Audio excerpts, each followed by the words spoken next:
I will not be afraid.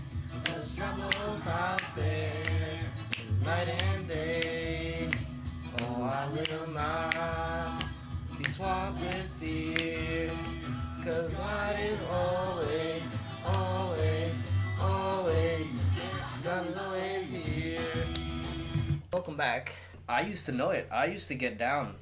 Crocodile Dock was my thing. I used to get down to those songs, and I knew all the dances and all that. I'd eat matzah bread. That was the thing that they had. They had matzah bread. Continuing from the last one, the theme of religiosity, I don't have a lot of stuff to tap into, but this was a very strong area for me, this 6 months where I was at this giant Christ's Tabernacle Church, joined as the Misfits. The youth group was called the Misfits, and they have, even to this day, I think, I forget the pastor's name, but he was like, he would go up there and he had like his Hot Topic jean jacket, his skinny jeans with the rips in it on, and his like Misfits hoodie, and his Jay-Z style NY snapback slightly tilted to the right. Yes. And he would tell us about What's up, kids? Yeah, and he would tell us about why sex before marriage is a sin in the eyes of God. And they're an incredibly progressive one, a progressive church, because you can tell immediately, looking at the choir and the rap group that they have, everybody is gay. So, back in the day, back when I was an altar boy, a thing that I used to do was I during mass I would hold up this large book full of like the gospel. It was like a large book, and what I would do is my duty as an altar boy would be to hold the book up at the priest. So what I would do is, as I was saying, my duty was to hold up this big book full of gospel verses and whatnot, and I'd hold it up at the priest, Father West. At the priest. Father West was his name. Is what I would do is hold it up, and I'd hold it above my head, this massive book, and as a small boy, it was a lot bigger than I was, and I would hold it up over my head, and my arms would shake on occasion because of how heavy it was. And I'd hold it up at him, and he would just read it out from the book. Like he'd hold his hands up. Is that not considered slavery in the modern time? Using a child instead of I'm an altar server. I'm serving the Lord and the priest. I'm assisting Put it on the floor. Look. Why would you put it on the floor? He's standing up. Put it on the fucking desk. No, I have to hold it up at him. This is how God wanted it. It is the way. You do not know the way. So I would hold it up at him, and he'd read. Yes. And so one day I wasn't feeling too well, and I was a little under the weather, and so I was holding the book up, and Father West was reading, and instead of this time I didn't have it hanging over my head. I had it like towards my chest almost, and I'd have it open, and he'd read it, and I threw up a little bit.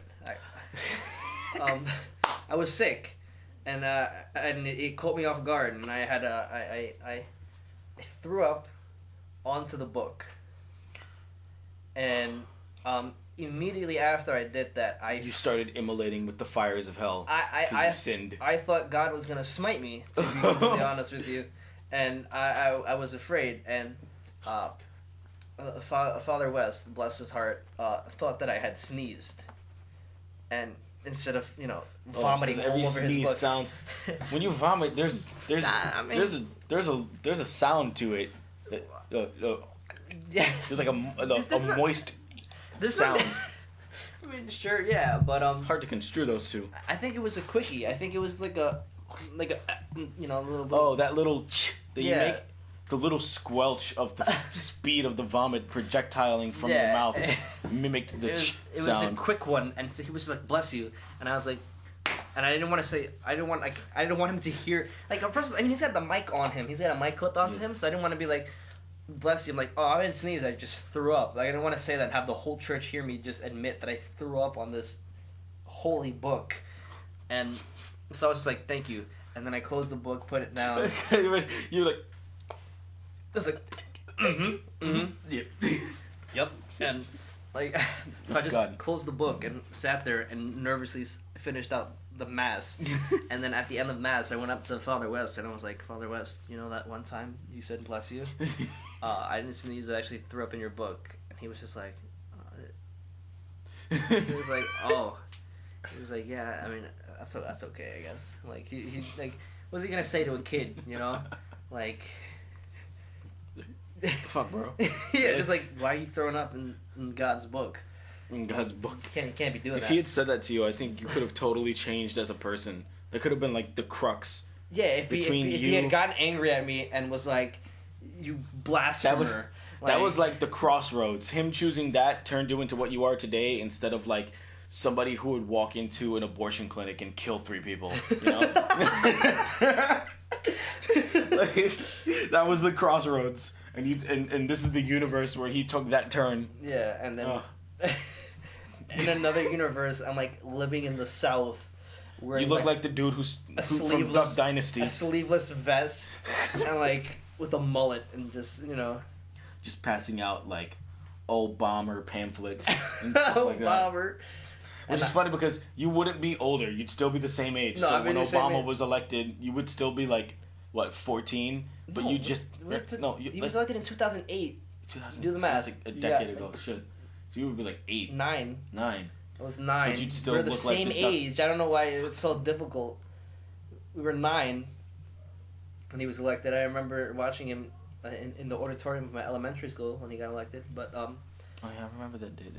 We did have an auditorium. We had a bunch of things up in the lunchroom and the news. And then immediately after that happened, they were like, "Yay, okay!" And then they turned it to like music choice, and all music choice would play for the entirety of my 4th grade year during lunch was "Going Through the Drive-Thru" by Weird Al Yankovic. His parody of "Trapped in the Closet," "Trapped in the Drive-Thru." Trapped in the Drive-Thru. Yeah. Yes.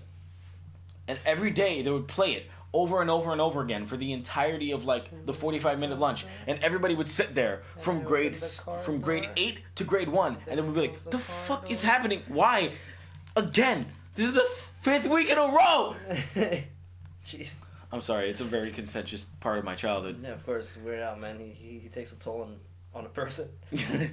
I got really obsessed with him at that point. I was like, "Who the fuck made this weird ass song?" And then I was like, "Oh, it's this guy." And then I was like, Polka playing Weird Al Yankovic, but he doesn't play polka. He doesn't play the polka. He plays an accordion. Accordion.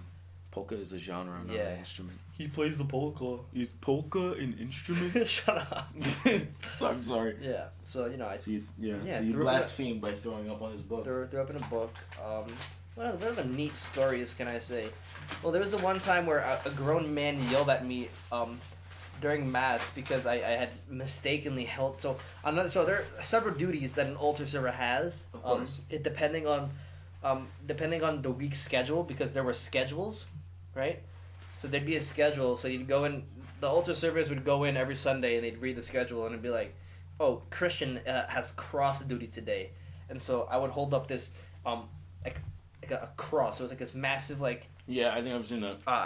It was like a massive cross, and you'd hold on to it, and there'd be a little Jesu hanging on the cross. And When you originally said Christians on cross duty, I thought they were like, "All right, let's get the nails out."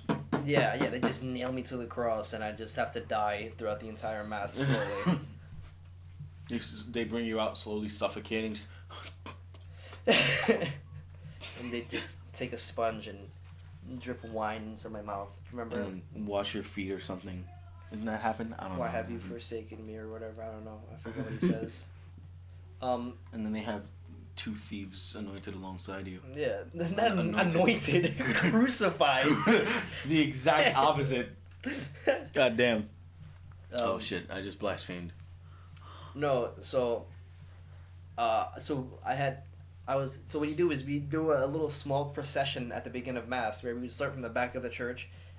The cross bearer would lead the rest of the altar servers, and then like the priest and the deacon, and then the people that like read read from the gospel or whatever, not gospel, the Bible or whatever during mass. Then everyone would follow, and one day I held the cross the wrong way. Where instead of having Jesus face everybody in front of me, I had it turned the opposite way. So Jesus was facing me.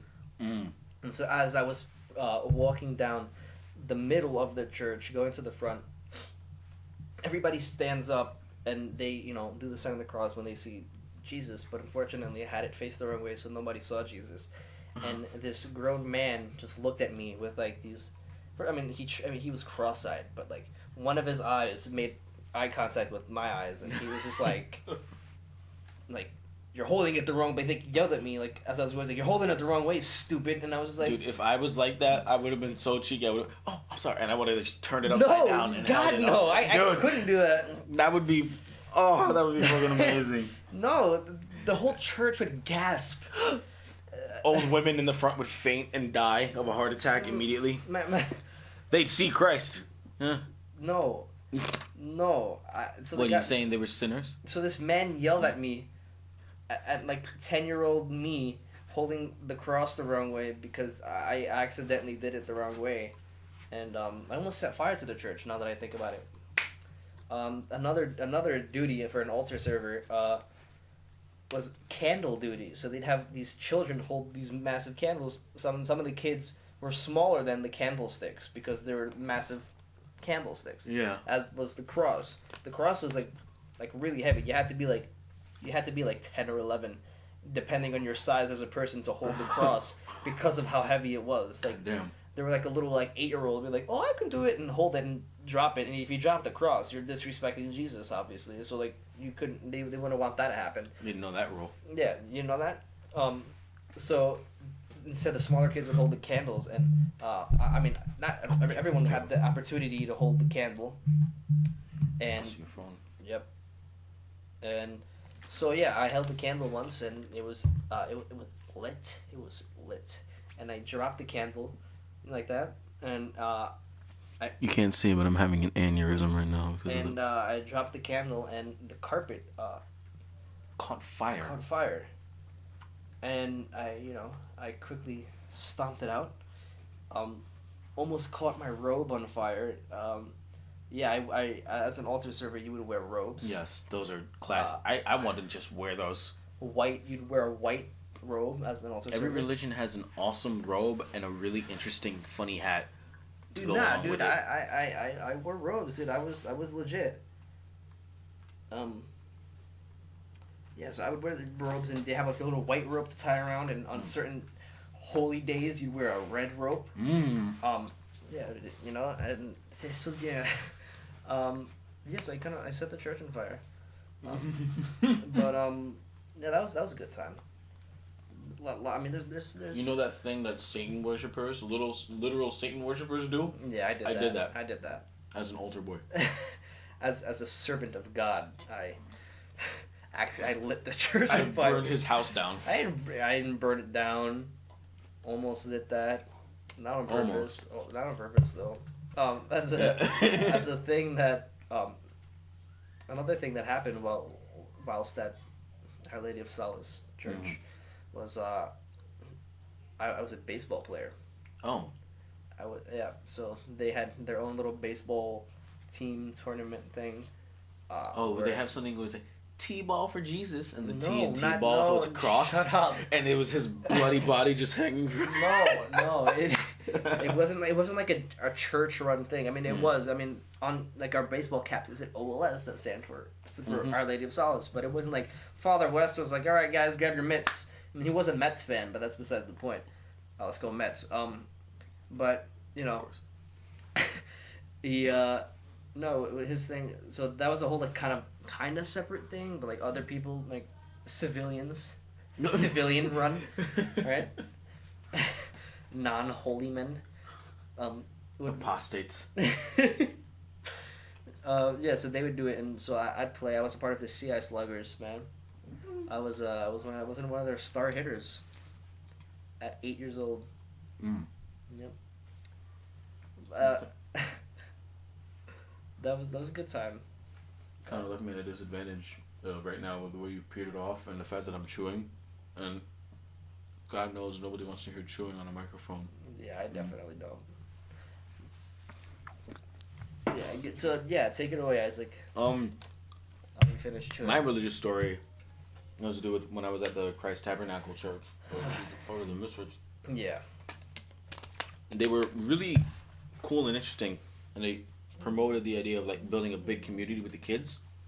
So I've been going for a while, and the performances were always wild. They would have like 50 people up on stage all singing the same song like every single time. But then it would be like generic Christian music. But like, you know, being there live, it was very like different from hearing it like through the car radio. It was just like I could see all the people singing on stage, and like you could see the choir in the background. There was like a giant stage, microphone in the middle, set up people and crews going back and forth because there's two giant screens on either side of the stage. It's like a Kendrick Lamar concert. It's insane. And then on the right side, there's a drummer in a giant booth, and he's just like going in, and he would be practicing and stuff, and I would be really confused for a little bit, and then I'm like, oh, they soundproofed him, and he's the only one in the booth. I don't know why he's the only one in the booth, but like, they would have 50 people up on there all singing and stuff, and then when they had their hip hop theme nights, because they were funky, fresh, and hip. Oh yeah, of course. One of their 50 they started a rap group, and it was like the original were like the people who were famous for writing original raps with the singers in the original band. Apostles. They had a name. I forget the name. The name was it was a pun, kind of. It was like a religious pun name, but it had to do with like hip hop. It was weird, but like the original band used to be like 5 singers, bass, guitar, and drummer, and then like 2 or 3 rappers every once in a while. And the rappers would usually get their chance to shine when they decided, Kanye West's new album has like 2 or 3 hits on it. Let's just take the beat and rip it off of YouTube and play it and freestyle Jesus bars over it. Yeah. You know? And that's what they did. But like, we wouldn't go every single week, so it would be like, oh, here's one Friday, then another Friday, and then like sometimes it would be like 4 Fridays until we would go again, and then we'd go again, and then they're like, and introducing the rap group, and then like 20 more people had been added to the rap group just because.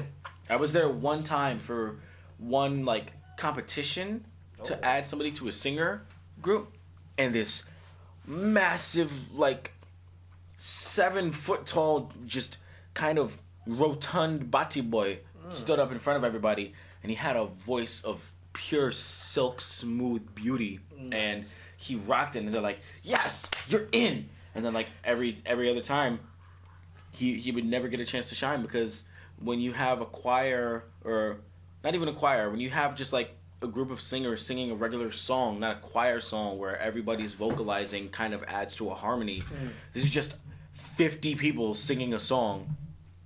You just get lost in the sea of voices. Yeah. So Bati Boy had his night to shine, and then after that he was just another voice in the choir, because all their microphones were horribly mixed, even though the production scale looked massive, and it was pretty big. But one day my mom tells me, it was late August, early September, literally a few days before school was about to go back, and I think it was like 8th, 9th, or 10th grade. It was one of those years. And my mom told me, they're having a field trip. They're going upstate for an overnight stay, or 2 nights, I think. And they have like a whole campground that they usually do a summer camp with, but they also have like a fall camp.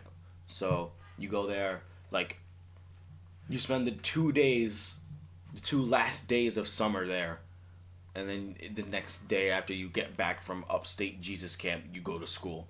And I was like, I'm not doing anything else. Sure. Forgot about it for 2 weeks. Then we go there, and they're like, oh yeah, by the way, tomorrow morning, make sure you show up. And I was like, oh shit, yeah. We start packing my stuff. We go there. I'm in the auditorium, and we got it all divvied up into groups. And once we get on the groups, we get on the van. Yeah, I went on a Bible retreat to it wasn't like upstate. It was like in like a little campground area. It was like trees as far as God could see. And then there was like, yeah, and then there was a lake. There was a big, pretty lake. And the campsite was built around like one little curve of the lake. So it was like lake 90% of the surrounding is just trees, impenetrable wall of darkness, wilderness, and beasts. Sure. And then the lunch hall. Squirrels and rabbits. And then just like the lunch hall, where I was constantly confused as to what was happening. Then there was the actual church. What's confusing about the lunch hall? Everything. It was mayhem because they were just like, do we have to sit in groups? It was like, you can sit in groups. I prefer you do, but whatever. And then people would sit in the groups and then, or like sit with whoever the hell, and then they would be like, okay, get back into your groups, and it's like, where do we sit? And it's like, fucking anywhere. Right. So it was like 3 groups going for one table. It was weird. Did you sing any Jesus songs? No, but we did a lot of stuff. What happened was, the first thing that happened when we got there was we all had to like sit in a room, and each room had 3 or 4 bunk beds in it.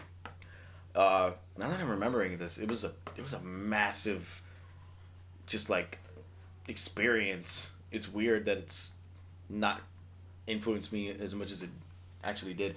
There was I go in there and there's 3 counselors in the room, and that means there's like 4 or 5 regular old kids, and we were in like we were all in cabins, so all the cabins were kind of elevated. So what happened was when we got there, you're on like a hill on a ridge right here.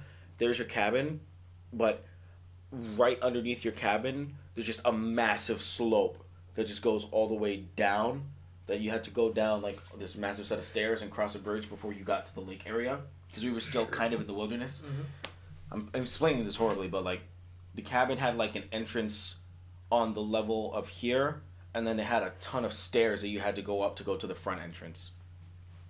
And it was like a big one that had like double-decker stairs. It was a beautiful place, and there were like 4 of these cabins, 2 for the boys, 2 for the girls, and mine was the green cabin. The one next door was the blue cabin, then the red cabin, and the pink cabin for the girls. So when we were all in the cabin, I got assigned to stay in a room with like a specific group. I forget the name of our group, I don't care. But the main guy who had the impact on me was the guy who played the keyboard on stage every night. Was like my leader, and he was like really cool. He was like a 7.5 foot tall black guy. He was really tall. He had like a beard. He was dark skinned, and his head was shaped like the dad's head from Proud Family. He had a weird like lava lamp shaped head, and he was a cool guy. But there was a lot of weird stuff. Like everybody was kind of mishmashed together, no matter what age. So I was like 11 and tiny, and then there was like a 16, 17-year-old grown Hispanic kid there, and then there was like a giant, like everybody else around me was like 18, 17, and I was only like 11. So they were like, all right, he's the baby of our group. So they gave me shit.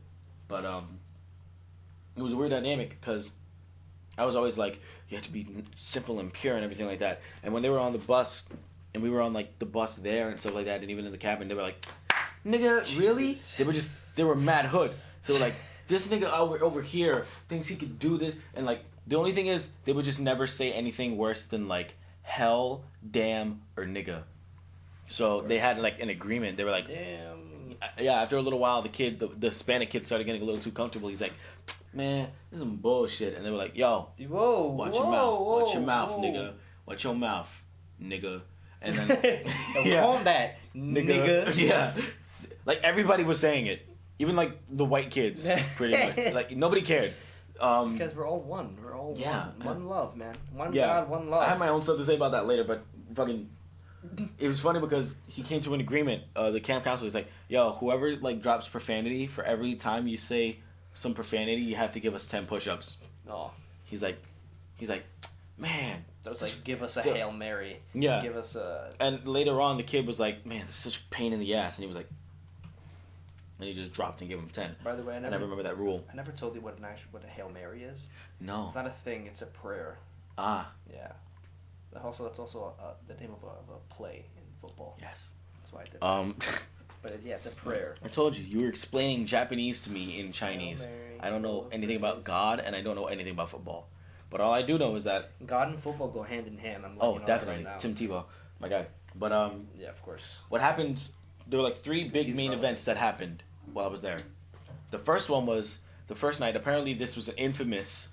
They would have massive pillow fights where one cabin would Call of Duty covert ops sneak into the other cabin and just mass assault you in your beds. Like they'd wait until 2 a.m. When everybody in that cabin was asleep. They'd break through and unlock your doors because counselors have master keys, and then they just go up to you in your bed and beat the shit out of you with a pillow in the darkness. Sounds like a lovely camp movie. It was fun. Ghetto As far as I camp remember, movie. yeah, it was really fun. I also remember that we started talking about like ghosts and stuff because they were like, "Ooh, it's haunted," and then it was like ghosts, and one of the kids brought up like Ku Klux Klan members and stuff, Nice. and I had just known about them. Yeah, As you 'cause ghosts. should. Yeah. So Getting he them brought. spooks. So yeah, our counselor was like, "Yeah, good night, go to sleep, have fun thinking about the ghosts," and I'm like, "I'm not gonna be able to sleep tonight." I was having banter, so this is my contribution, word by word. I still remember this because it's painful. It's like, you know what? Now I can't sleep anymore. They're like, why? It's like, because I'm going to be having dreams of just like white triangles chasing me in my sleep. And they're all looking at me like, Stop. fuck? Yeah. Just stop. yeah, exactly. Oh no, the white triangle, they're Yeah. coming after me. Yeah. That's how you sound. Yeah. And then they're like, it was like dark, but I felt everybody turn and look at me. I heard everybody turn and look at me. I was on the top bunk on the far left wall, and they all looked at me and they were like, what? I'd like And I was like, fuck it, I'm going to bed, and I went to sleep. So I'd this like was to think that everyone was like, "Oh yeah, Isaac's a pretty cool kid. No, he seems pretty cool." And then you make that joke, and everyone's like, "Oh, yeah. Like, who No, is I this never guy? said anything that made me seem cool. So they were just like, he's all right. He's He's fine." he's And then okay. you make your he's tolerable. You make your one joke, I swing and you and I bomb. bomb and I miss horribly. Oh my god, it was That ridiculous. sounds like It was a good fun time. night, yeah. And you know what's funny? Next morning, all the camp counselors were I mean, talking but that's, about but it. that's the beauty of Christ. Yes, but all the camp counselors were talking about it in the morning, and the girls' cabins were like, they saw the campaign. Panty raid. They shut that down, man, quick. They were like, hey, if we see you going to if you go into the girls' cabins, you're going home. You go home, right? Well, because that's you don't want to have premarital sex. Of course, no. Who would want that? I mean that. It's a sin. Yeah, it's Yeah, disgusting. it's gross. But yeah, they were like, listen, we got eyes on you, okay? And even if we're not watching, God is watching. yeah. There we go. So they're like, don't even try to think of sneaking off into the bush and making a little a stink over there together. But the next day we were supposed to leave. One of the camp counselors was this 5'4", and he was like a little scrawny little Mexican guy, He was just, and he was going around really pissed off and screaming at a lot of people because apparently the buses who were supposed to pick us up were late as shit, and we were supposed to leave at like 9 a.m, and it was 3 p.m, and they were like, at this point we might have to stay over again, and you guys are gonna miss your first day back at school. So everybody was like, yo, I hope those fucking buses don't come. And then the buses ended up coming at like 6 o'clock at night, and we So drove, yeah, and just we like- ended up showing up at the church at like midnight. It was ridiculous. and the parents were just like, What the fuck? they're just like, no, they're It's okay. God has a plan. God has a plan for He them. works in mysterious ways. Yeah. Yeah, that was a very fun trip. You know, maybe if you guys had left on time, you guys might have gotten into some sort of like horrible accident and all died. And God knew that was gonna happen, so He was like, let's make the buses late and save these children, because we are the future. You are the future. You just blew my fucking mind, bro. This is why you should go back to church. My argument against that is Quit your sins. Quit sinning. Repent. church nowadays fucking sucks. I can't. I mean, so the way you describe your church, right? I don't know why. First of all, I don't know why we're staying so religious, but it's fine. Yeah. The way you described it was like there's always like a you had the bands and whatnot, and all cool, fun times. I went to Catholic church. Yeah. And that's very different than your, Protestant or whatever, churches. But Heathens. yeah, I mean, you guys aren't doing it right. You guys are wrong. Yeah, you guys are wrong. You guys are just wrong, plain and simple. But I'm gonna get a Snapple. I mean, I like the songs that we sang were, I sang in the choir. I sang in Latin. Bob made them a lot more fun with his keyboard, right? And lots of clapping, and I mean that was the most fun the church had. Like we would have the church bumping. We had the church jumping. Feel me? I can't imitate my younger self. Like, you can imitate your younger self. No, Because, really. I mean, It's sure. painful. Yeah, I mean, I can't. When I was younger, my voice was ridiculous, like ridiculously high pitched, and it was I can't actually imitate myself. I was also like really annoying, I think. Who is it when they're a kid? Yeah, to be honest. But yeah, It's just different pockets of annoying that find other pockets of annoying way more annoying. yeah. I mean, because like I'd listen to like the old videos that I found of myself. Still do. Yeah, and Those are classics. Dude. and I listened to it, and I'm just like, wow, I was just an annoying kid. I have an entire YouTube channel of all that shit, dude. Well, How yeah, do you no, think you're I right. feel? No, you're right. You're right. I recently I discovered some. Did I tell you that I was sitting there just listening to a song, and the video of that got put on the actual playlist for the official artist of that song. So, because of that video has like 2,000 or 3,000 views. It was a Prozac song from Strange Music. Shout out Prozac from Strange Music. Big, tall white man who I met once. Nice. He has a song called My Enemy. Mm. It's very 2000s rap rock song. The entire song is filled with like early 2000s new metal tropes, but with rap, right? Yeah. It's like Limp Bizkit stuff. So sitting there, and my dweeby looking ass is sitting there in front of my webcam, and I was like, "Did you get me in?" And I'm just listening to it, and I uploaded that video as Prozac, My Enemy cover. Yeah. And it's just me sitting there listening to the song over horrible audio. I was listening to it through my speakers, then I muted that audio, and then I just took the song from my iTunes and laid it over, horribly mixed, just blasting Nice. on the video. Yeah. Nice. And I recently went back to my YouTube channel to examine my analytics, and for some reason that video had like 3,000 views, and I was like, what the fuck? And then I looked in the comments, and it was like, somebody commented, why the fuck is this dumbass kid in the playlist for the official Prozac mix? And I was like, what? And I clicked on a Prozac playlist, and it had all his official music, and in the middle of it, my fucking dumbass is sitting there just flopping around listening to his song on a poorly lit webcam. And like, the other stuff isn't anything like that. It's all his official music videos and like Strange Music's official music audio releases, and then me. That's lovely. I feel so bad for anybody who's just listening to that. Dude, you made it.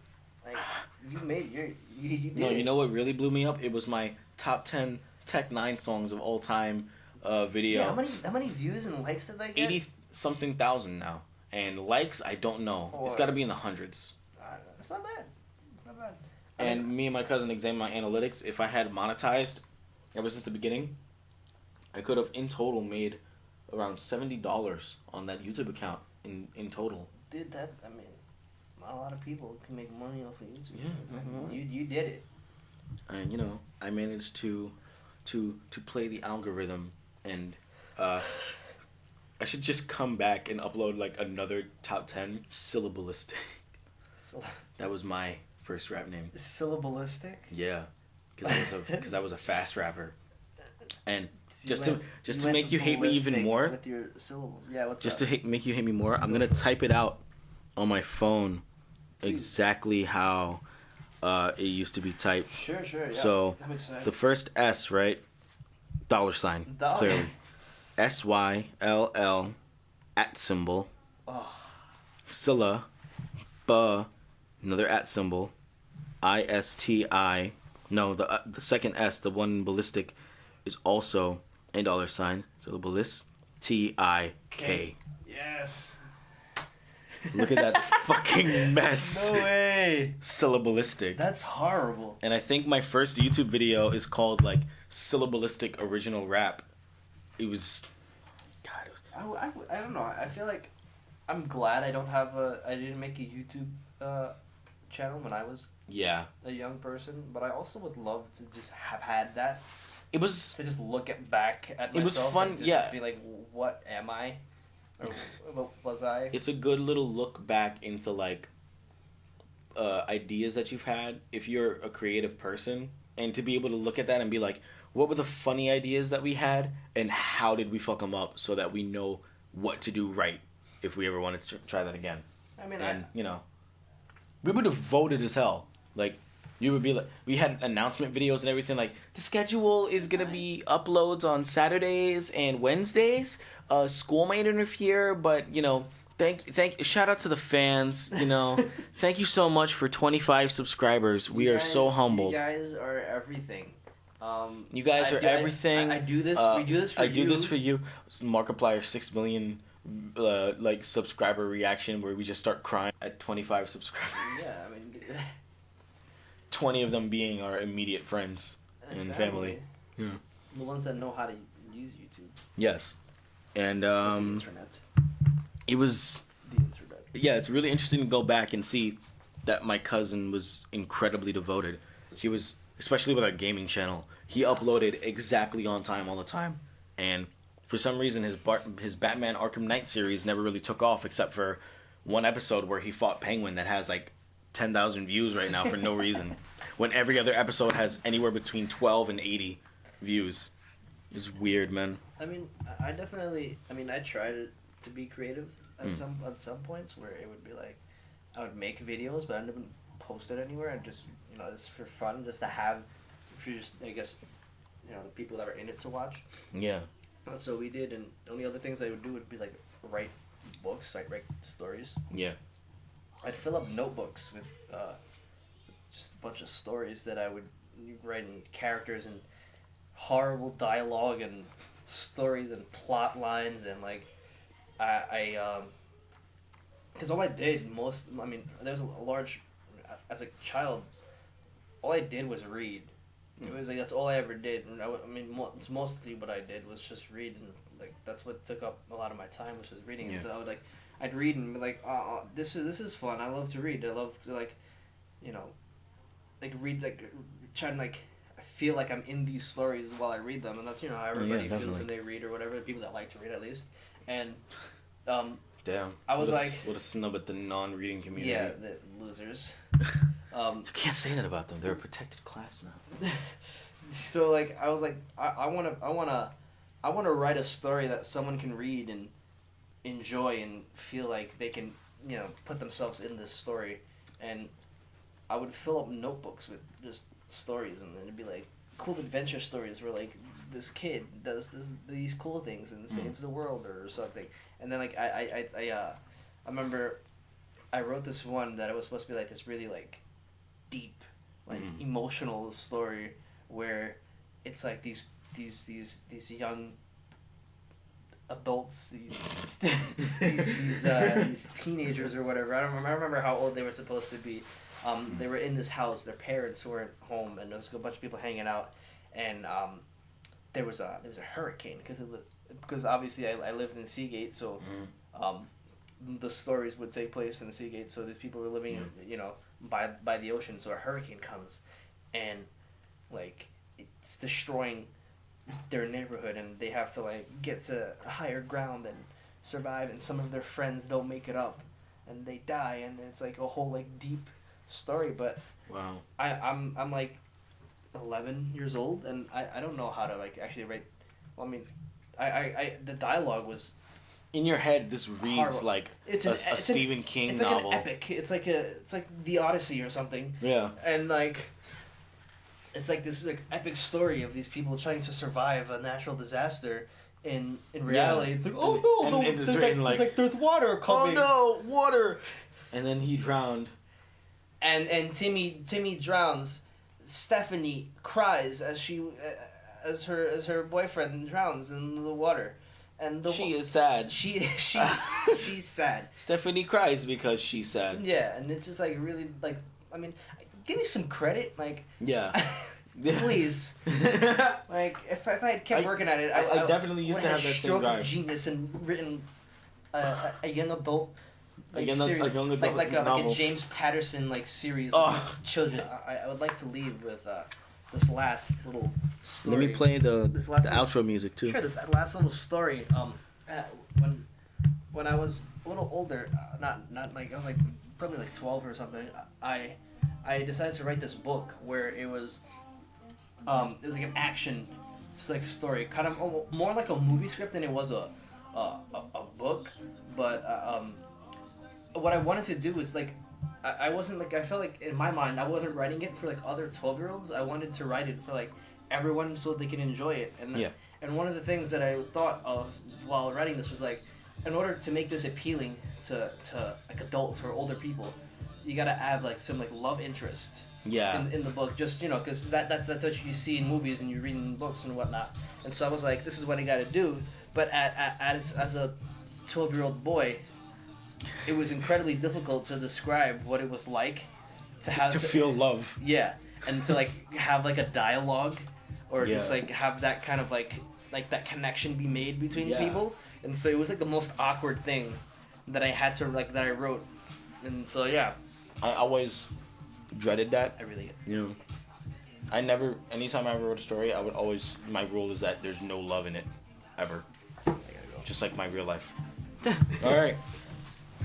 Thank you for being a guest on my podcast. Oh yeah, sure, no problem. Anytime. Goodbye. Bye.